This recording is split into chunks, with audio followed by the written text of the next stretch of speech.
Hello and welcome to the Baseball Wisconsin podcast. I'm your host, Tim Gotzler. All right, so it's been a few months since I put an episode, and I did record this one last winter, but just saving it for the right time. And today's guest, and we're talking about Game 7, 9th inning, extra innings here with Tony Gerharz. Tony is our WBCA All-Star Classic chairman, and this episode's being released on Friday, June 27th, 2025. Which is when the first game is played up at E.J. Schneider on the campus of Oshkosh North High School. So Tony, in this episode, talks about his journey coaching at Oshkosh West for 40 plus years, head coach for most of those years, baseball in the Oshkosh area, history of his teaching career, his coaching career, and a lot of talk about the All-Star Classic and how he's still staying involved now that he's a retired coach. And if you're driving up to the Classic today or tomorrow, it's an incredible event. 4 teams, North, East, South, West, 72 seniors represented. Last time they get to wear their high school jerseys in an incredible facility.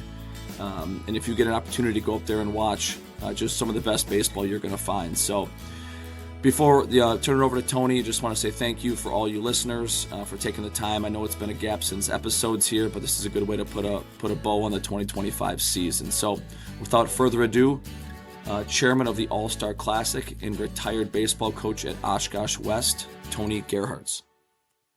I'm a retired head baseball coach from Oshkosh West High School. I was there 43 years in the program, 37 as a head coach. I just retired last fall. I was a teacher there for 35 years, teaching freshman health. And I retired from teaching 3 years ago. So that's where I'm at. I'm part of the WBCA, been involved for many years. Currently, I'm still the All-Star chair. I was a district rep and a conference rep, but that goes to active coaches. So that is not me anymore. So there's my little intro. Well, I appreciate it. All right, we got to go all the way back. Where did you grow up? How did you start playing? Where'd that love for the game begin? Sure. I grew up in Neenah, Wisconsin, about 15 minutes north of Oshkosh, and started playing Little League baseball when I was 9. I got the background. I started as a bat boy when I was 8. I played in the suburban athletics is what it's called. It's kind of outside the city of Neenah. I played then Little League from 9 to 12. And then I played in their opponent, or actually it's called Senior Babe Ruth at the time, from 13 to 18, basically.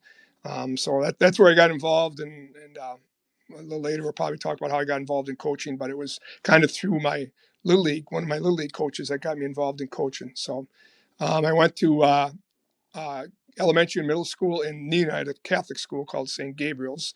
And then from there, I went to St. Mary Catholic High School, which at the time was located in downtown Menasha, which was anywhere between a 20 and 30-minute drive every day to get there. Now, ironically, now that they built a new high school 10, 15 years ago, that's about 5 minutes from where I grew up. But at the time, a long time ago, 40-some years ago, I went to Menasha St. Mary's, played baseball and football there for 4 years, basketball for 2 years. And then from there, I went on to UW-Oshkosh, played football for 3 years. I tried out for baseball and for Coach Russ Tiedemann. I was a pretty good high school player, second baseman, but there they had an All-American by the name of Fred Eddy that was pretty good. And so Coach Tiedemann kept me around for about 2 weeks, and then they didn't have room for me, and I understood exactly why, because I just wasn't as good as what they had. Because at the time in the late 70s, they had in the 80s and 90s even, they had a really, really good, strong program at UWO. So that's kind of a little bit of my background, and got involved with baseball and other sports. Well, it sounds like a all-American childhood, right? Growing up, school, sports, and eventually you decided to get into teaching. So when did you know you wanted to get an education, and that probably sparked some coaching interest? Talk us through that journey. Sure. And another thing that kind of helped, I was an only child. So my mom and dad my dad played some high school sports back in the late 40s. My mom never did. She grew up on a farm. But they got me involved in baseball and every sport there was, basically. So at that time, back in the early 70s, that's what we had. We had sports. They didn't have all this other stuff that's going on now. So kind of like I mentioned earlier, I went to UW Oshkosh, and I kind of went there, and I've told my students this for 30 some years, that I went there either to be a cop or to be a teacher. Um, and because I'm kind of one of those guys that like follow the rules and that type of thing. So, and at the time in the late 70s, Oshkosh had a really good, well, they still do, criminal justice program and a good education department. So, like I said, I played football for 3 years. The Titans, I tell people the Titans at UW always, I got the Saturdays off. I was, what my friends called me, the scout team All-American. I was a short, slow wide receiver that didn't play much on Saturdays, but got crap beat out of me on Tuesday through Friday. But I enjoyed it. I still got lifelong friends that I keep in contact with, that I played football with. But from that experience, I played football for 3 years, and then my senior year, I knew I wasn't going to play much, and I was going to start student teaching, and I was in physical education and health at UWO. And my one of my teammates, a guy by the name of Bob Taylor, had just been student teaching the semester earlier at Oshkosh West, and I seen him somewhere, and he said, "Hey, a student taught Oshkosh West. He also helped coach freshman baseball. His it would have been his senior year of college." And I thought, okay, maybe I want to do that. So I just went over to Oshkosh West one day during fall football and introduced myself to the head coach and freshman coach, and I said, "Hey, I'm going to be student teaching in a year, and did you guys have any openings? I played football and baseball and basketball." And they said, and at the time they said, "Sure, we take any volunteers." So I was with a guy by the name of Jim Wallerman, who was a freshman football coach, and then ended up being a JV baseball coach for many years too. And I coached football there, and then the JV football coach was also the head baseball coach. So they like kind of I was always there every day. I don't think I ever missed a day or anything like that.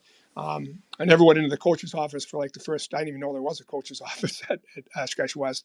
But I parked in the parking lot, went out to practice, enjoyed it. I really enjoyed it. Like I said, the JV football coach at the time, Chuck Grable, was the head baseball coach, and he was more into football. And he'll be the first to admit that. And he said, "Hey, you want to help out with baseball?" I said, "Sure." That's kind of what, primarily my background. So I helped with him on the varsity one year. Then I helped the JV one year. And then a freshman job opened up at Oshkosh West. And they said, "Hey, you want to do a paid job?" The other ones are all volunteers. I said, "Sure." It's just getting done with college, got done with student teaching. And then I got into coaching there. And then from there, I did my student teaching at Oshkosh West and Fayed. And then the next 4 years, I was a substitute teacher. And about the last year or two, I was what now they call them building subs, but I kind of was primarily at Oshkosh West, and they liked my coaching. I also did scouting for the head basketball coach, and during the winter, so you know they loved all that, especially in a volunteer position. So then I subbed for 4 years, and then summer of 1987. I interviewed. They were opening up a health education job at both Oshkosh North and Oshkosh West. They never had health before, but the state was starting to mandate it, and so it's perfect. I interviewed for that, got that job. At the same time, Chuck, who was the head baseball coach, didn't really want to do that anymore. And football was becoming. He was also the head football coach, so that was becoming bigger and bigger of a thing. So I interviewed then for the baseball head job my first year teaching, and I got that. And then been there ever since. So paid a lot of dues, and I always, any volunteer coaches that I've gotten in the last 40 some years of coaching, I always tell them, hey, that's how a lot of us, at least in my high school, at West High School, we got started by being a volunteer, usually while in college, but sometimes even after college, or maybe a first, second, third year teacher, and there were no paid jobs, and you can usually tell who are the ones that are going to hang around because they'll do the volunteer job, and if the first thing they ask is how much I get paid, then probably not somebody that's going to hang around. So, but I've taken on anybody I wanted to. I've taken on many volunteer every year. I've probably got 2 or 3 new volunteers that coach with us, and I got several that hung around with us for volunteer position where they get a little stipend, of money, but not a whole lot. So that's kind of a little bit of my background there. Well, I just love how that started. I think that story is so common, and I hope it becomes full circle here at some point, because you think about those young 20-year-old guys who love to compete. They're done playing. They just want to think of how many times you brought a video camera to go scout a basketball game or a football game, and you're driving all over the valley or all over the state of Wisconsin at God knows what time of night. But you just did it. You loved it, before you had anything really tying you down. You just want to be involved with these programs. You volunteer, you cut your teeth, you paid your dues. And I just love that story. And I think the game rewards people like that. It really does. So I love hearing, it's summer of 87, get a health job, get that head baseball job.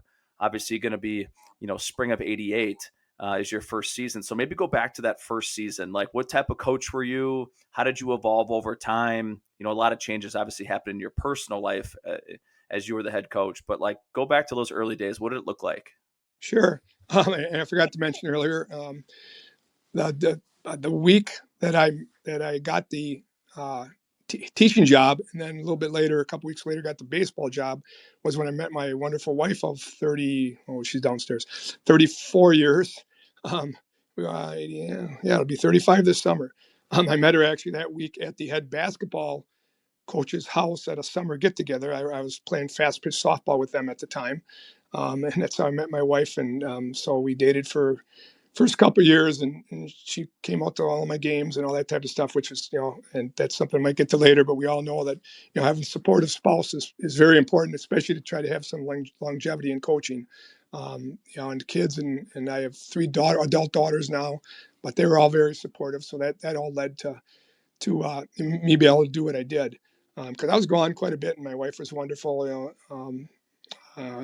during all that time. So yeah, I'm a 1988 team. I'm not going to do it on here, but I can recite the starting lineup, and I still keep in contact with several of those guys.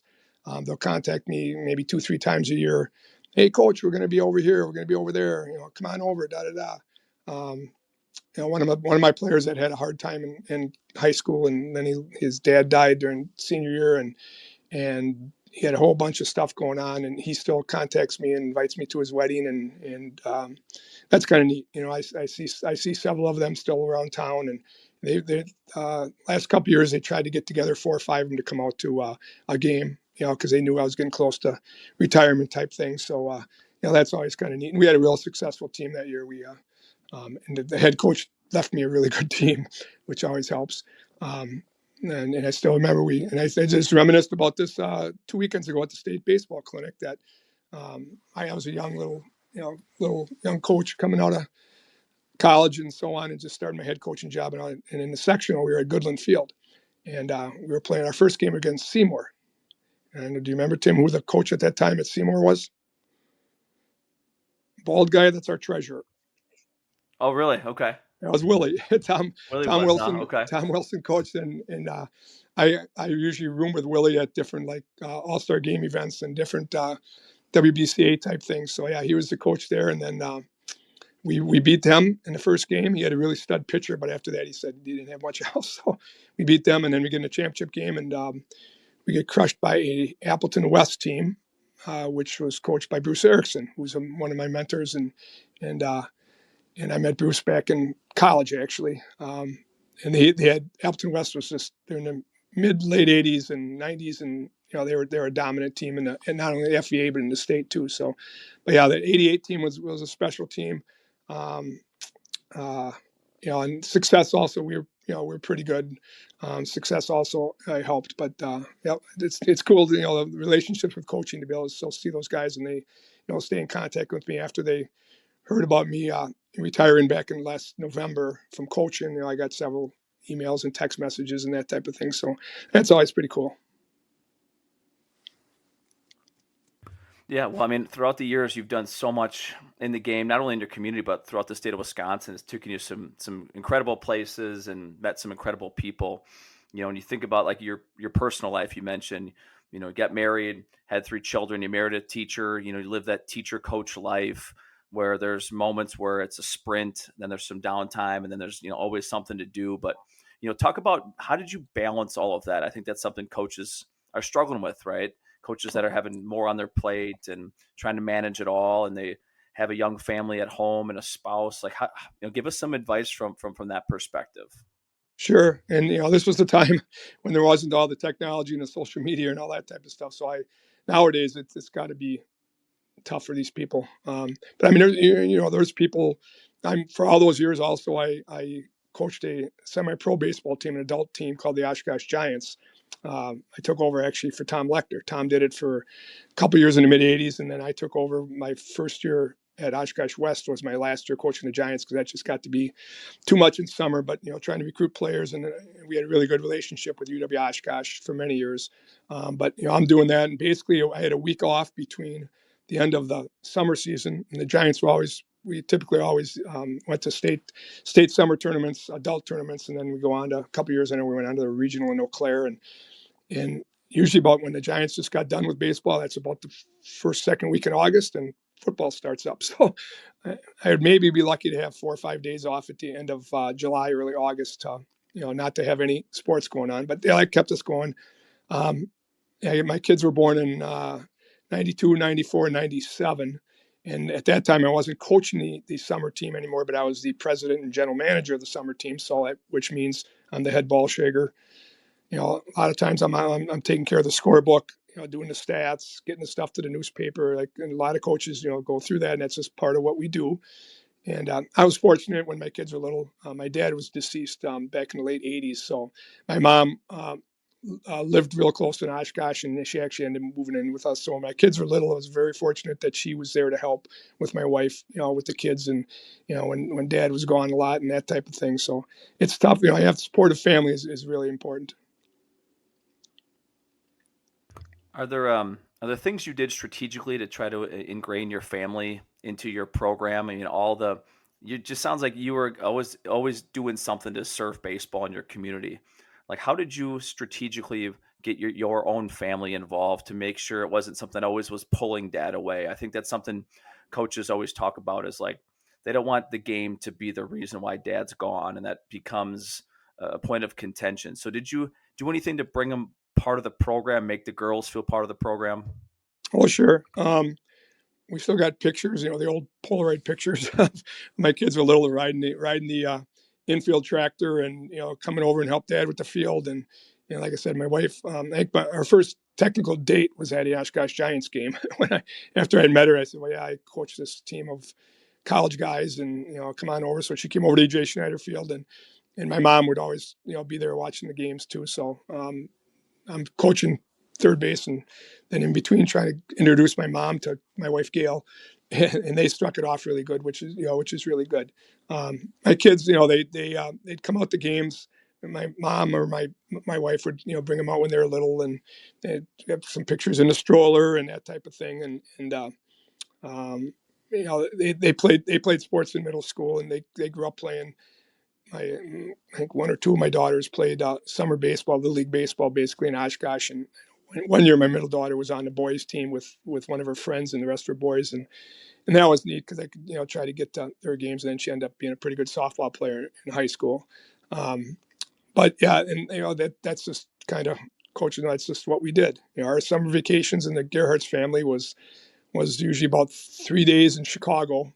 We'd try to find a Cubs home game, and because we're big Cubs fans at the time, and now I'm more Brewers since the Cubs won the World Series in 2016. But that was our trip. We'd go one day, and we'd get a hotel room and stay in downtown Chicago. Take the train sometimes, usually the train, and they'd love that, out to the L train out to Wrigley.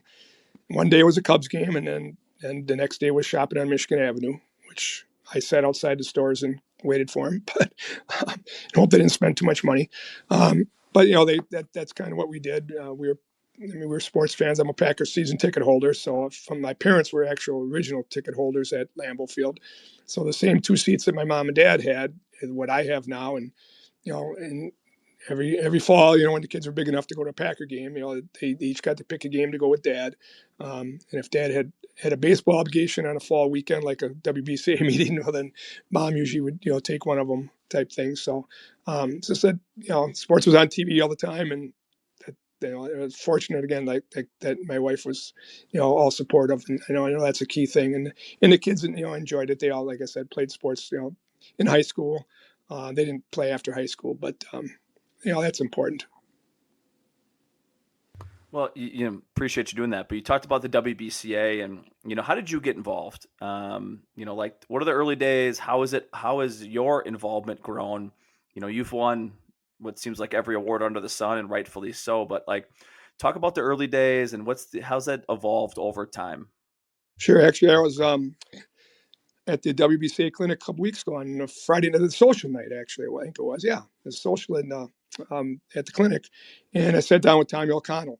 Long time, God, Tommy was one of the original, guys with Mark Fuller getting the WBCA going and the clinic and all that type of stuff. And I've known Tom probably, oh my God, I think I met Tommy probably in the late 80s. I was a young whippersnapper, and he was a very veteran, well-known coach. I think at the time, I think Tom was at Milwaukee Pulaski, and he was at all the clinics, and he ran, I think, the clinics before Mark, and Mark does an awesome job. But I sat down with Tom at the social, and I said, "Hey, Tommy, what was the year that Ted Williams talked?"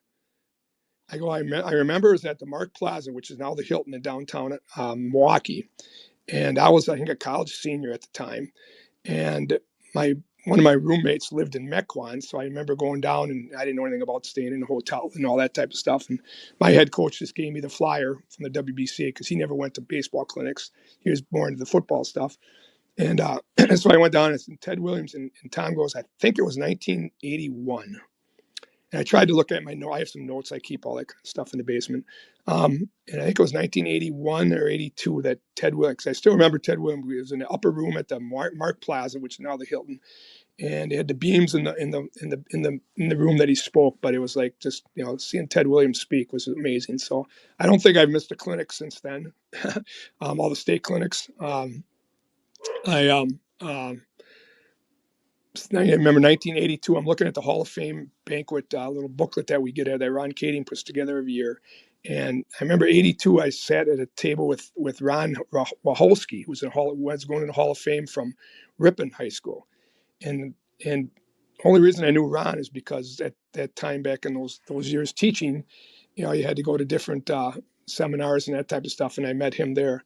I went back to the clinic again in 1983, and Russ Tiedemann was the baseball coach at Oshkosh and taught outstanding class called Coaching Baseball. And like I said, I played like about a week and a half for the Titans, but he knew who I was, and I was in class and that type of thing with him. And he invited me to sit down at his table for a Hall of Fame, and I just thought that was like the coolest thing in the whole world. Geez, I'm sitting down at a table with a Hall of Famer that's going up to give a speech. So that was really neat. So I kept going to the clinics every year. I said for a couple of them, I always stayed with my buddy, one of my college roommates that lived in Mequon. And then probably in late 80s, I was a freshman coach, but I had met Tom Nygaard. Somehow, Tommy was coaching at Upton Xavier. But I think I met him through summer baseball or something or other. Maybe a couple of his kids were playing for my summer team. I'm not sure. And he was big in the WBCA. And so he kind of talked to me a little bit about that.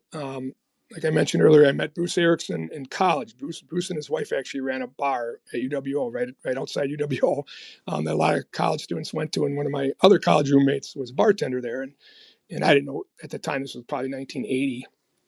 I knew the name Bruce Erickson just because he was such a stud player from Appleton, and he grew up in Oshkosh and that type of thing. But just being at the bar and stuff, talking baseball was really neat. And then he took over Appleton West and everything that they've done there. Probably in the late 80s. Actually, I think I looked it up. I think it was 1990. I'm doing the Oshkosh Giants. I'm not coaching them anymore, but I'm the GM, like I said, which means recruiter, ball shaker, all that type of stuff, paying the umpires. And this guy that looks like the Notre Dame football coach comes up and talks to me at a Giants game. I'm like, I don't know who this guy is. All of a sudden I look and I say, I recognize you from clinics. Well, it's Marty Paulson Fond, like his son Chip. Who I think graduated in 1989 from high school and went on to play college at Northern Illinois. Chip was playing for our summer team. So I got to know Marty pretty good because him and his wife Cindy were at a lot of the games. And this was before Fond du Lac was even in our conference. They didn't come into our conference, I think, until 91, 92, somewhere in there. So Marty got me then involved, and say, oh, yeah, these clinics and stuff. So I remember there's one in Green Bay, I think it was, at the whatever that center is over by the river. I don't know where it was, but Tom Nygaard would say, hey, come on by our, hey, you can sleep in our room. So like I'm still a young whippersnapper in early 30s, and all of a sudden I got a pull-out couch in the Tom Nygaard and Marty Paulson room at the clinic, and that was neat. And then Tom asked me then if I wanted to coach in the All-Star game, And I had been coaching. It had been my 5th year, I think, at West. And I said, well, sure. At that time, the games were played at Goodland Field up in Appleton, where the Appleton Foxes played. I said, sure. And that got me involved. And like I said, I had met Tom Wilson when we played him. I didn't know Tom Wilson from anybody until we played Seymour in 1988. But then I also did some summer camps. This is how baseball, everything kind of comes and goes, and meeting different people and seeing different people. I did a couple years. I did UWO. Coach Fleckner asked me to come help because they were getting big numbers. And this was probably late 80s, early 90s, and big numbers at UWO baseball camps. So of course, bigger numbers means you need more coaches. So, and George Roman. I mean, that's when I met George Roman from Point, and he's just, he was just one of the funniest guys you ever want to meet. Very serious on the field, but one of the funniest guys. So that's where I got to know Tom Wilson a little better, and George Roman, and several other guys I know that were coaching there at the time. And that's when Tom got me involved a little more as I think at the time as a conference rep with the FVA, because I think whoever we had before had retired. So I said, sure. And so that got me involved in more in the WBCA as a conference rep. And then, I went to and then after I coached in the All-Star game, I went to the next couple All-Star games up at Goodland Field just to watch.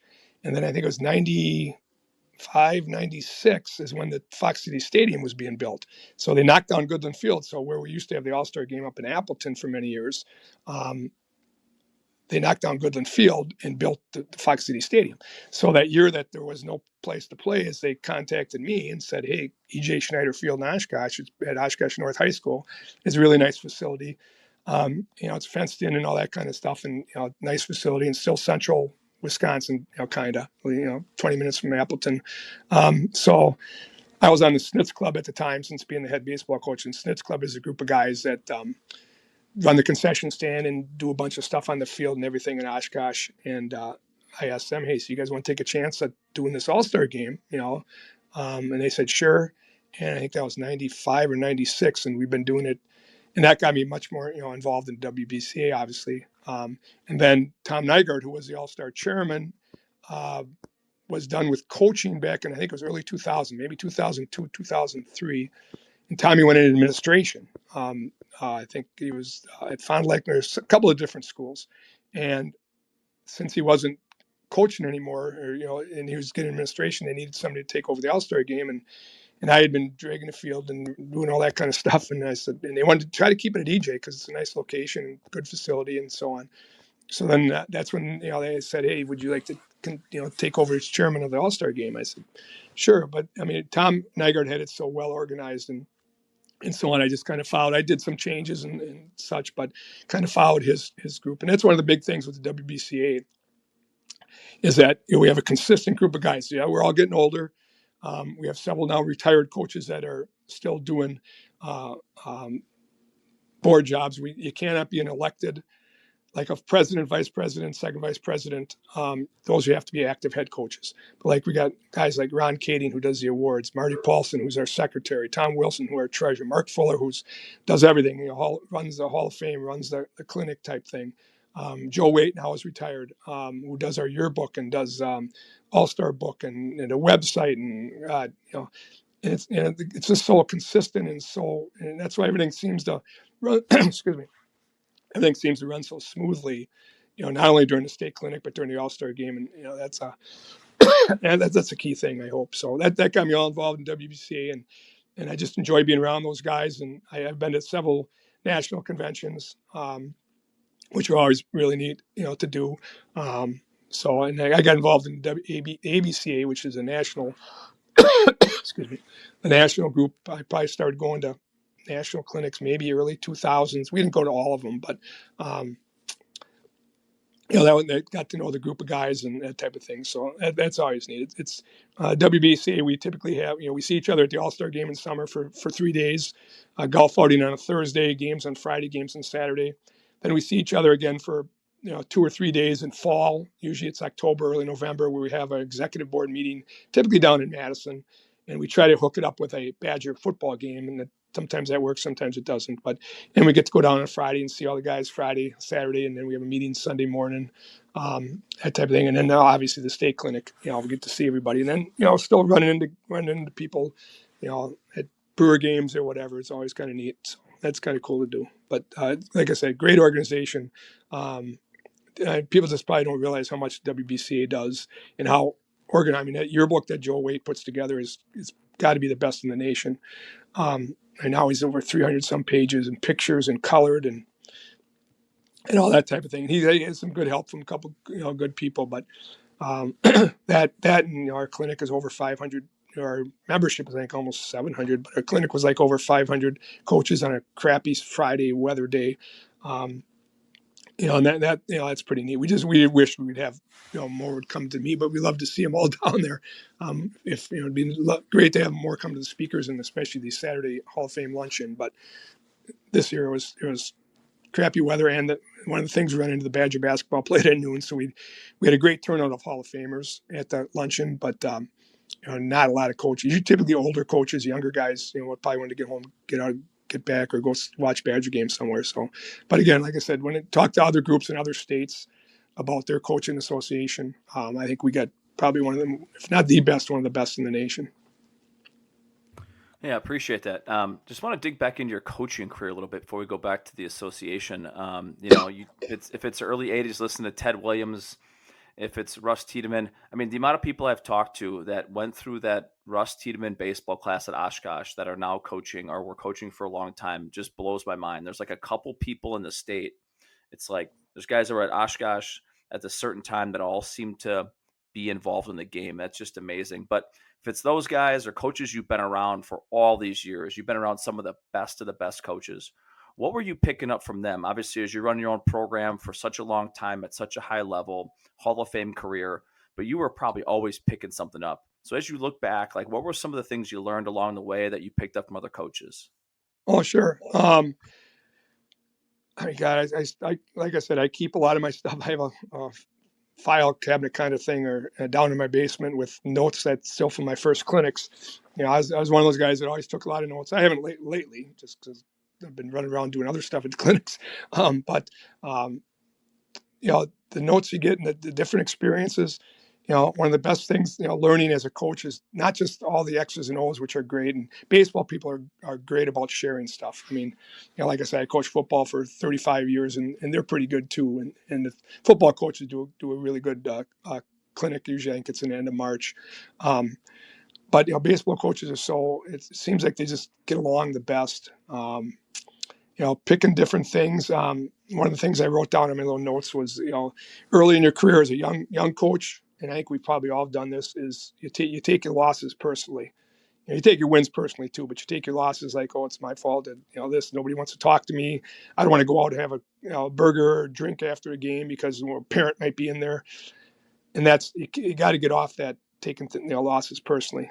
We all know that players win games, coaches win games too, but it's amazing how good coaches are when they have good players. The one main thing to younger coaches is don't take stuff personally. Especially if you get, because I know this. I forgot what Joe said our turnover was this year with coaching, and there's a variety of reasons. Like I retired, but we had 3 other coaches in the FEA. Or we have 4 new coaches in the FEA out of 10 teams, which is like never happened that many before.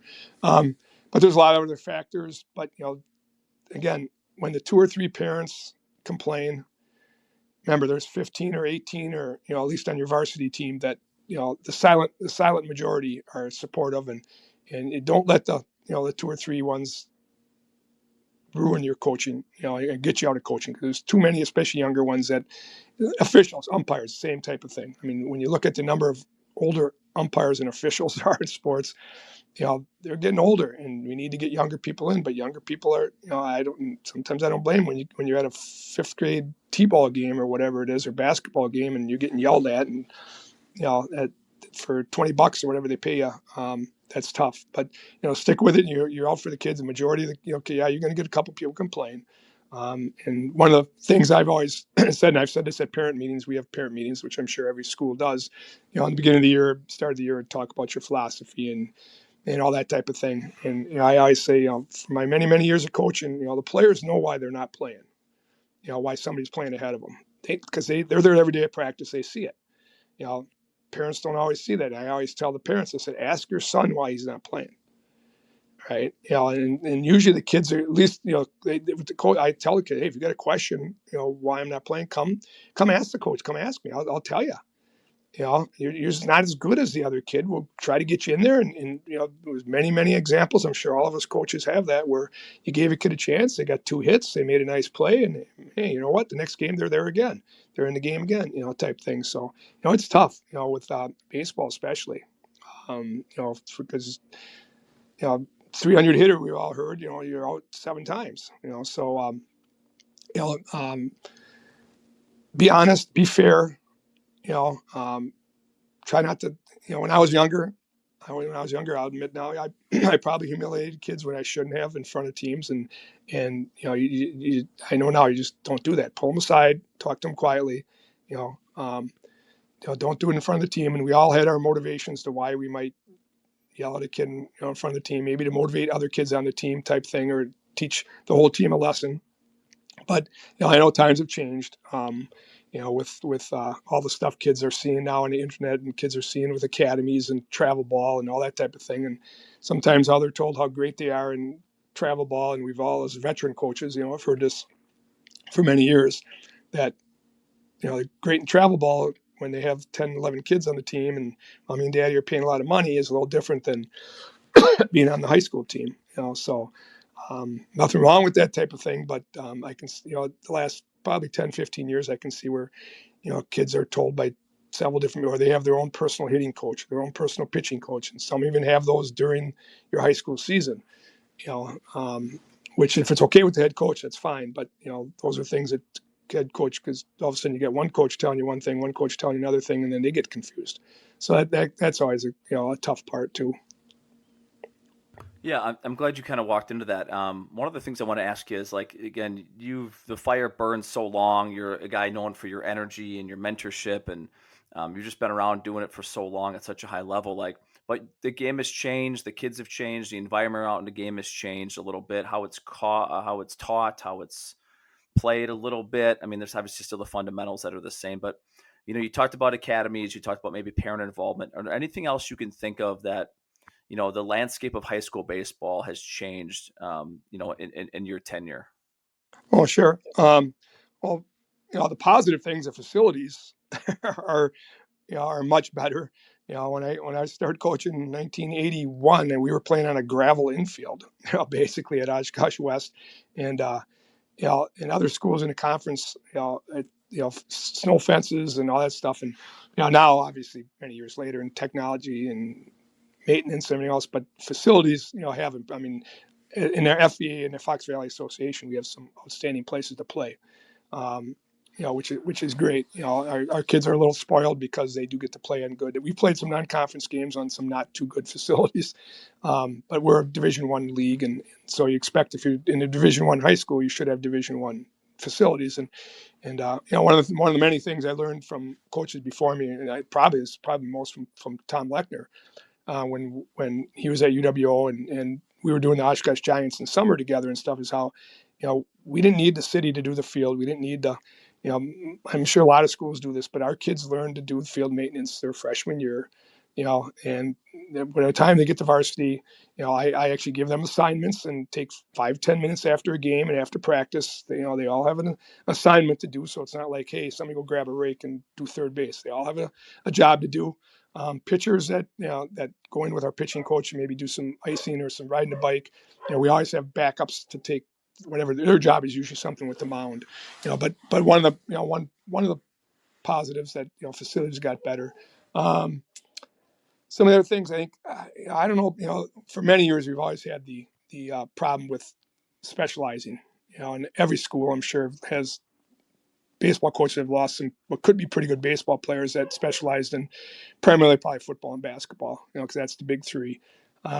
Obviously we have our AD back many years ago at Oshkosh West. We have plaques on the wall right when you come in by our gymnasium of 4-year 3-sport athletes, and their name is on there. And every year there's maybe 3 or 4 kids that were 4 years in 3 sports, which you'd hope there'd be more, because typically those kids are going to be good athletes, and even if they're maybe a really good basketball player, they could still be a pretty good baseball player.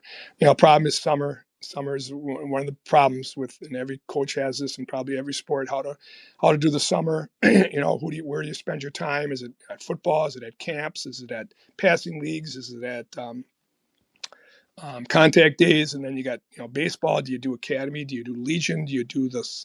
Do you play with your high school teammates in summer? Do you travel around in summer? That type of thing. And in basketball again, and I've been fortunate at my high school, at West High School, that we've had pretty good relationships with the football and basketball coaches, and we try to not step on each other's toes and that type of thing. But it's tough with scheduling games, scheduling fields, and all of a sudden, Tuesday night's a varsity basketball league, Thursday's a passing league, and this type of thing. And I've been fortunate that we've had pretty good cooperation, but I've heard stories from other schools that that's not always the case. So as a head baseball, it's one thing to try to work things out with your other coaches. And like in the city of Oshkosh, in summer we have a Legion program, but it's all Oshkosh North, Oshkosh West, Oshkosh Lourdes, 3 high schools, that kind of combine. And of course, those other schools have their summer contact days and have their summer basketball leagues and that type of thing. So I wish we'd get more kids to play, baseball, even if that's not their number one sport, because good athletes are going to be hopefully good teammates and help the whole team out. Oh, that's outstanding. When you talked about just summer in Oshkosh, and man, you talked about it earlier. I just got to hear about the All-Star game more. Obviously, you talked to us about, when the stadium got tore down and Fox City was being built in the mid '90s. You guys took it on in Oshkosh North. It's been there ever since. A phenomenal event. I mean, to me, obviously, I'm involved in the association, not as much as you are, but people who listen, like, there's 2 things you got to get to every year. One is the clinic, in February. And number 2 is All-Star Weekend, starting with the golf outing on Thursday, which is a heck of a time. And then the games on Friday and Saturday. So, what's the state of it? Why do you enjoy doing it so much? Because it's a phenomenal event. Well, thanks. Yeah, we, luckily, in fall, when I knew I was going to be retiring from head baseball coach, I asked the executive board and thing. They said, "Hey, am I still eligible to do the All-Star?" And they said, "Well, yeah, you don't have to be an active coach. You got to be an active coach to be like I said, officer and a district rep, conference rep, that type of thing." But so I said, "Yeah, I'd still want to be involved, doing the All-Star game. It's great help. I mean, I organize all the stuff, but we have such a great, build-in from our association. We have district reps come and help. The concession stand is something that runs through our Snitz Club, which is, like I said, a group of guys in Oshkosh that just are good for baseball. So we don't have to worry about that. But the All-Star game, I get some district reps will come and do the tickets, shake balls, run the apparel tent, sell the programs, help with ice, in the dugouts. A variety of things. And I've been fortunate, we have a good group of guys that come consistently every year to help out at there. And the association will help. We take them out for dinner on Friday night to a nice restaurant in Oshkosh and so on. And their room is is picked up and for them coming in and helping. Sometimes they can only come on the Saturday, because maybe their family has something, or they only come on Friday night because their younger son or daughters in some tournament Saturday. But we have the consistency of, like I said, of our group. We got Marty Paulson, we got Ron Kading, we got Joe Wade up in the press box. Joe's doing everything kind of on the computer. Marty does the scorebook. Ron Kading does the scoreboard. My longtime assistant for Scott, 34 years, my longtime assistant Scott Morrison was my pitching coach since probably 1991. I think he's an Oshkosh West grad from the mid '80s, and Scott does our public address and plays the music, in between. And they're there for almost every game of the Classic, which is not easier for me trying to organize, so I don't have to keep getting different people up there. Mark's always there. Several of all the officers are almost always there, at least when the best that they can make it. So we have a good relationship with EJ Schneider with the Snitz Club that we always get that weekend. They don't schedule Legion games or nothing at that weekend. I just had a Snitz Club meeting actually last Wednesday, and we also, the Thursday before the All-Star games, we always try not to have a Legion or a youth league game on the field because they want to get it, don't want to get it tore up in case it rains and that type of thing. So I'm fortunate right now to have a really good groundskeeper in Oshkosh for our school system, because the field is belongs to the school system. So we have an outstanding groundskeeper that cares about baseball. We've had plenty in the past that basically put the lines down. That's all they did, if they were even straight. But the guy we have now used to work for the T-Rats. He was an intern for the T-Rats several years ago, and he loves baseball and so on. He does a great job. And then we get some coaches or 4 or 5 of Snitz Club guys in between games, help out in the field type thing. So, I work with UW Oshkosh. We stay at the dorms at UW Oshkosh, which I'm sure some players are used to staying at hotels during travel ball and all that type of stuff. But we stay at the dorm. It works out good. We have 72 players, and we've had very few in my 30-some years. We've had very few issues, with players and that type of thing. We've had some that didn't.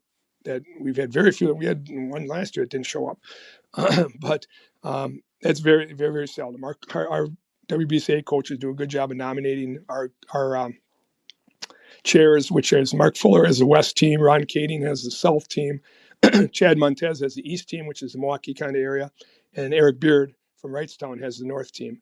And they've been doing it Ron and Mark have been doing it forever. Chad's been doing it for probably a good, at least 15, 20 years. I think he took over. I think Timmy O'Driscoll from Arrowhead did it before that. And Eric Beard been doing it for several years from Wrightstown. So they do a great job of getting, guys that deserve to play, getting names, getting a team selected. Like I said, we stay in the dorm on Friday at UW Oshkosh. We bus them over to the ballpark. We get pictures, which are awesome. We have a company called Network Photo that does our pictures, and they'll do a plaque, and 3 hours later, they'll bring the plaques and drop them off with me at the ballpark at 7:30 at night. And we hand them all to the players right away. It's a plaque with the team picture on it, all the players' names on it, the year, all that kind of stuff, which is probably a $35, $40 plaque. And that's one of the things that each player gets, which is kind of neat. They each get a T-shirt. This year we have Zephyr Hats is actually going to help sponsor the T-shirts type thing. So they each get a T-shirt. We have lots of other apparel then that Mark Fuller actually gets and designs and that type of thing that we sell to the players, and we sell to parents and family and that type of stuff at the games. So, the attendance at the games, we have 2 games on Friday night, starting at 4:00 on June 27th. And we have 2 games, and games usually go pretty quick, because pretty good pitching. We ask the pitchers not to throw, keep 3 days in between throwing it for their summer team or Legion team or whatever they do. So most of them are pretty good with that. There's always occasionally some guys with sore arms, and that's understandable. So we play 2 games on Friday, and then we play 4 games starting at 10 a.m. on Saturday. We're usually done out of there unless we have rain issues or something. We're usually out of there by 7 at night. We give an MVP award named after Tom Nygaard. It's the Tom Nygaard Most Valuable Player Award.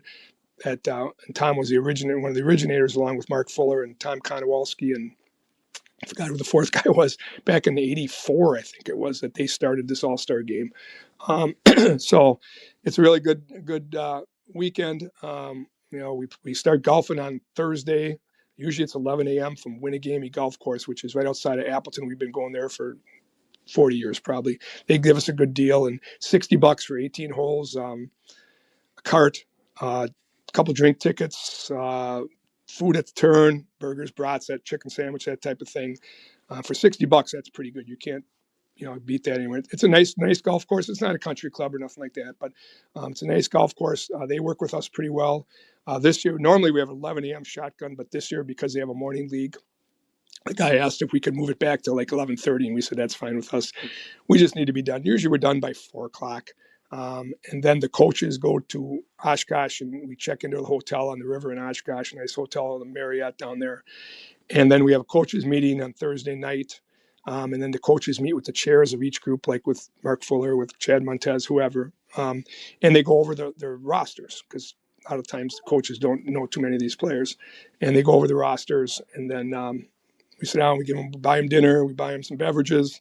And we're in downtown Oshkosh, so it's kind of neat that usually I have a connection at the Chamber of Commerce, so I usually try to get 15 to 20 passes, at least try to get VIPs if possible, what they call Waterfest, which is a Thursday night event in downtown Oshkosh. We have a big amphitheater that seats, 5,000-6,000 people. And there's usually older type bands that are there. So it's not a bunch of young kids running around. But usually, last year I think we had about 15 guys that gave them, they wanted them, coaches that say, it's about a 5-minute walk from our hotel. So that's a cool experience, I hope, for the coaches. We try to make it a good experience for the coaches that are coaching in the All-Star game. The players, like I said, they stay at the dorm. They room with another player from their team. They basically get in there at 8-9 o'clock at night on Friday and get up at 8 o'clock in the morning. I take them down. We have dinner at what's called Fox River Brewing Company. And it used to be called Fratello's. It's on the river in Oshkosh, one of our nicest restaurants in Oshkosh, and they have a little buffet set up for our players. And then in the morning, we go back to that restaurant, have some breakfast, and then we take them to the ballpark, and then we're at the ballpark all day. The players and coaches, after their first game in the day, they get a little coupon card that's worth $6 in our concession stand, so they can at least go get lunch in the concession stand and so on. And this year, a big thing we talked about last week at the Snitz Club. So anybody that's been to the All-Star game in the past, now I'm one of the younger guys on the Snitz Club board, so you can figure out, that the ages we're getting up there, but they're going to add a credit card machine. So I haven't worked the concession stand there for a while, but they said, especially during the All-Star game, a lot of high school kids, which I totally understand, come up with credit cards. They don't have cash. And we never could take. So now this summer we can take credit cards. So if it's working, hopefully it's working. So we try to give a good experience for the players. When they're done with their game on Saturday, they'll play, like I said, 1 game on Friday, 2 games on Saturday. We have the East plays the North in the last game, which typically starts about 4:30, 5 o'clock, because they are the 2 closest. The West kids, from the West area of the state have the longest drive. So they're out of the stadium by 3 o'clock typically. Our field is awesome with taking rain. Last year we were poured on all day Friday from probably noon till 2:30 or something like that. We were poured on in Oshkosh.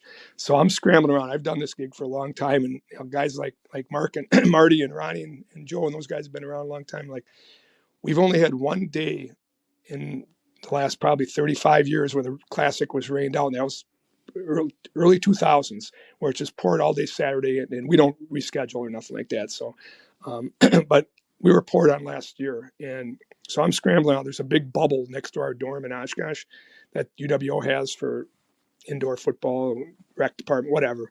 So I was scrambling around to say, well, we can't have these guys sitting in a dorm for 3 hours. So we were going to go there. There's a restaurant in Oshkosh that has games, the Mine Shaft. And I went over there and I said, hey, can I bring 70-some kids play? These are 18-year-olds.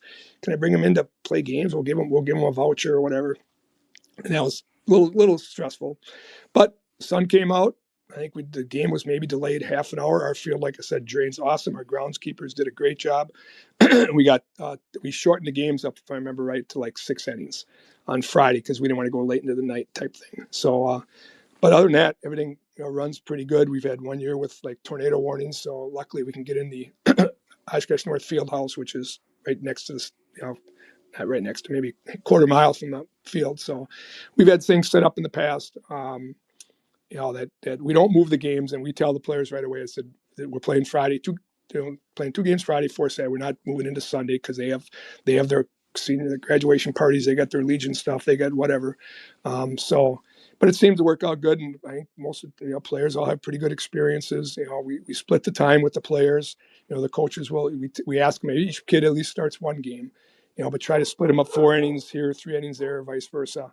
The coaches have all been very good about that. So. It seems to work out pretty good. So we don't want to change it. We've had some discussion about, changing locations and stuff like that, but, that's tough. Like, I could do that, but you need to have a local person, to know the hotels, know the restaurants and things like that can handle you. So it seems to work out pretty well. I don't know. I'll tell you what, as much as it's changed, now you guys got credit card machines and all the things that are happening. The baseball itself is phenomenal. I mean, if you want to just go up there and watch, you don't know, you could care less where the kid's from.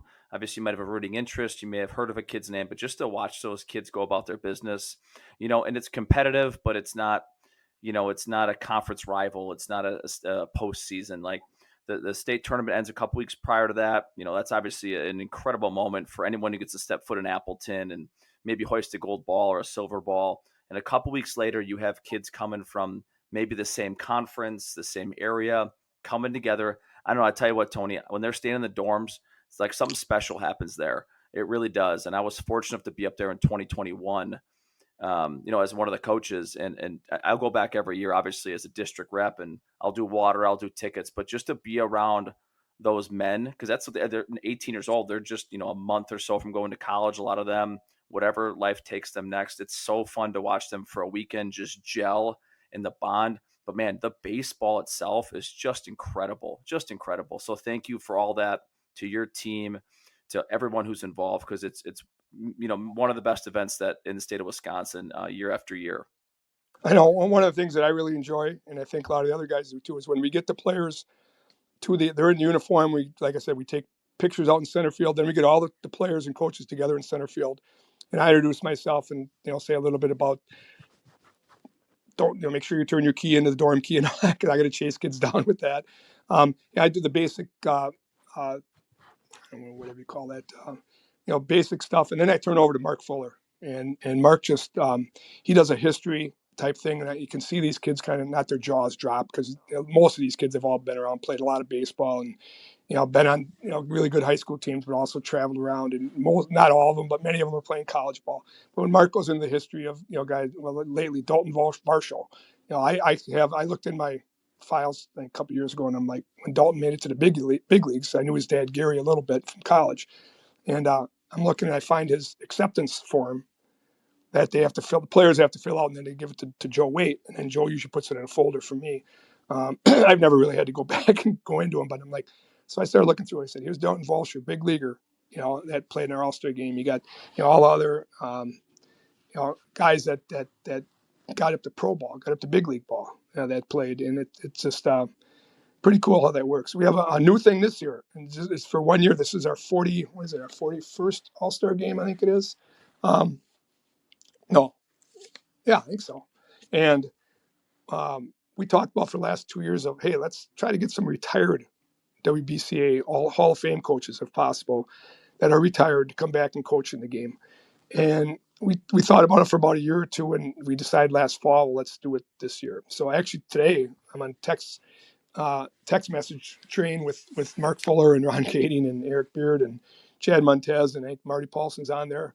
I think Tommy Wilson's on there, about who they have as a retired coach. It's pretty neat. Mark's already got 3 guys, retired guys from the West Side.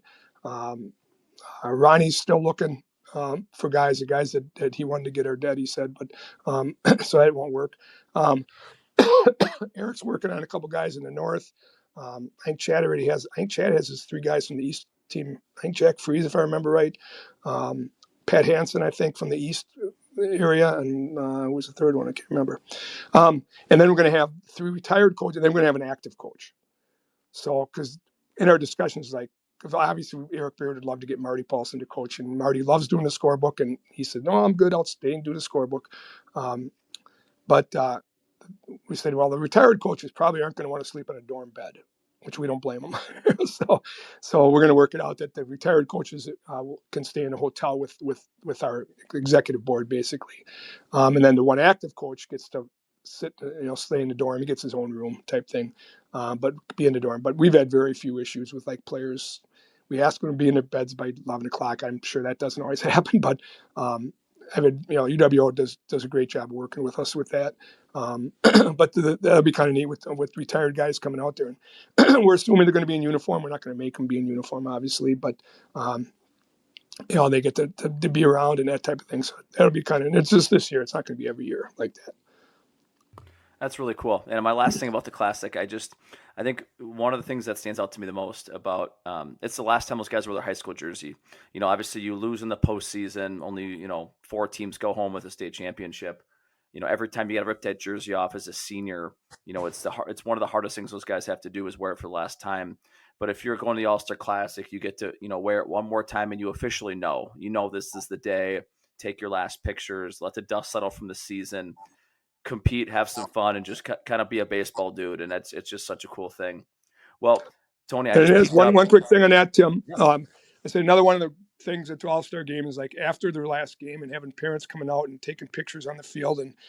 And I still got pictures of some of my guys that played, with like a FVA picture, the FVA players type thing. One year, I think we had 9 of our 18 players on the North team because we had really good seniors that year. We're FVA, and you get other guys that maybe competed against each other, for years, and summer ball and in spring ball and that, and parents, I think too, you see tears, and like you said, you see some tears shed because this is most likely, if not, this is their last time, in their high school uniform and they wear their high school hat. We used to have a sponsorship with Puka, and they would always give us hats, and we have like a North hat, East hat, West hat, South hat, which was fine, but we don't have our affiliation with Puka anymore. Like I said, now it's Zephyr, and Zephyr's going to do T-shirt type thing for the players. But yeah, that they can wear. Some teams come with a couple different jerseys. That's entirely up to them, type thing. But they have all their own gear and so on. So that's always a neat experience. Absolutely. Well, hey, just to start to wrap this up a little bit, again, I got you for an hour now. Just you were a guy. Obviously, you mentioned you retired last fall. Big transition for you. You transitioned out of the classroom a few years ago, and now handing the keys over to West Baseball. But man, first, you still have that fire burning. So, like, how did you keep that fire lit for so long? What are you looking forward to next? And just leave us with some good nuggets. Sure. Several people asked, well, why you keep coaching? And now some districts is different. Like in Oshkosh, you can be a retired teacher and still be a head coach. Some school districts, I know that once you retire as a teacher, you can be an assistant coach, but you can't be a head coach. Oshkosh still allows us to do that. So, but after, for the younger guys and stuff, it's once you're out of the building. I subbed my first year out. I substitute taught maybe 6 to 8 times, and when you get that attitude from kids like, I don't have to do this. No, all of us teachers know what I'm talking about when you go and sub in somebody else's class. And I'm like, okay, I know I paid my dues. I subbed 4 years before I got my full-time job, and I knew I had to do that to try to get a job. But afterward, you when you're not in the building all the time, it's tough. It's not having relationships with the kids and seeing them in the hall. I'm one of those guys that I was in the hallway between classes every day, and and all that type of thing. And I was at every open gym. I don't think I ever missed an open gym in probably 40 years. So it was nice to have Sunday nights this year. Starting in January was when we started open gyms at West. That, oh man, I can sit and watch the end of the NFL game. I can watch the end of the playoff because you always have to. We had an open gym at 7, so you always have to leave at 6:30 to get everything set up and all that type of stuff. So, but the relationship with the kid, I'm going to miss that. I'll be out at games and so on, and I still go to the high school and get workouts, and they're allowed me to come in and get workouts in the morning. So I still see some of the kids, but not very many. But that's tough with the relationships with. Especially like this year's seniors, we had a pretty good group of juniors last year, and this year's seniors. So hopefully, get to see them being successful, and that would be tough to not. But probably sit up in the press box. But now I told our new head coach, which is Chris Atwood, and he was a volunteer assistant with us 4 years ago. He was actually student teaching at West High School in Fayette, and I knew his name. He was a pitcher for UW Oshkosh, really good pitcher actually, and. If I asked him if he wanted to volunteer coach, and he said sure. So I volunteered his first year, and then my freshman coach left for a different school district, I think at the time. So he took over our freshman team for 3 years. So he has good experience in the building. But I told him, hey, now I can be the one up there in the stands, second guessing everything that you do and so on. So as a joke, I would not do that. But you always get the second guessers, and and we all know, all those coaches know, you have those stories of, my wife has many of them, my father-in-law has many of them, of sitting in the stands and parents not knowing who they are, and start saying certain stuff. And I'm sure my wife and father-in-law had to bite their tongue many times, or bite their lip, not to say something. So, but it was very few times that stuff would happen. But that's still, that's part of our gig, So, but telling coaches, stick with it. Again, go to clinics. Like our state clinic is awesome. The notes that we get and so on is great. Get involved with the ABCA. If you don't attend the clinics, the national convention, still get involved, because you get. I don't know how many times, Tim, it comes during the week where you get the little videos and stuff like that. which are I still look at all those and different things that different coaches are doing and that type of thing. So a couple other quick tidbits. Get along with your administration. I've been fortunate for as long as I have. I've had probably 7 or 8 principals, probably 5 or 6 superintendents. I've only had 2 athletic directors. My athletic director now has been there since the early 2000s. And we had a guy, when I was hired, it was a guy that had been there for about 20, 25 years. So I was fortunate to have consistency with athletic directors and so on. But get along with your administration is a key thing. Get along with other teachers. I hopefully had a good relationship with the other teachers, because I'd be in there bugging them about a kid's grade, and what does this kid need to do to get better. And I pride myself. Our teams haven't been all that successful the last couple of years, but we had some really good years in the 2 state tournaments and a couple conference tournaments and so on. But we've been the academic, all academic team for the ABCA, the national group. You have to have a 3-point higher team GPA, varsity team. So we've had 7 years in a row that we've reached that. So part of that was when I'm in the building, I can be bugging kids about, hey, get this stuff in. Why aren't you doing this? Why aren't you doing that? And when I retired from teaching, that was one of the harder things to do too. So, but getting along with that, custodians, you guys all know, groundskeepers. Like I said, we have a great one now in Oshkosh, but before that, we had some not. There were some years where I told the guy, don't touch anything. I'll run out there during my open hour and bail some water if we need to, or whatever the case may be, or take the tarp off, because that's fortunate if you have a good groundskeeper, because basically we do the field. Our players and the coaches do the field, and we like it doing it that way. It's one thing I'll probably miss. I still ask the AD if I can go out there and cut the grass, because for the last 30 years I've cut the infield grass myself, because I didn't want the school district's big lawnmower out tearing up our field. The school district would do the outfield, but I always do the infield. We have a guy at E.J. Schneider Field at North. Actually, he's the president of our Snitz Club, a retired teacher from many years ago. Jim White, his name is. And he goes out there yet on the lawnmower and cuts we don't want the school district's lawnmower out on E.J. Schneider Field. And, it's things like that I'll probably miss. But still be out watching games. I get some of the FEA coaches told me at the clinic, they want to see me down the fence. And I said, okay, I'll be yelling at you. But, in fun, of course. So I'm hoping to meet up with Marty Paulson and get to a Fond du Lac Oshkosh West game down in Fond du Lac and meet up and maybe at one of his favorite watering holes and talk about stuff. So those are all good things I'm looking forward to. And there it is. Huge thank you goes out to Tony for taking time to sit down with us. Love this episode. Talk about some of the good old boys of the association in such a positive manner. Tony's one of those guys. I feel like he's everywhere. I've seen him at Wrigley, seen him at the clinic. I saw him in spring training a couple years ago. He's just a baseball lifer and a baseball junkie. And again, the All-Star Classic is an incredible way to just put a bow on the 2025 season. This is the 41st annual, again, held at Oshkosh North High School, E.J. Schneider Field. Head on up there, watch some of the best talent in the state of Wisconsin to come through. It's an incredible event. As you know, this Game 7 here comes to a wrap with the podcast. Just want to say congratulations to everyone on the seasons that they had, however they finished. At the collegiate level, UW-Whitewater won a national championship this year. Some other collegiate programs in the state were at the World Series, on the doorstep of it, made the regionals, and just however their seasons ended, just an incredible experience for baseball across the state of Wisconsin.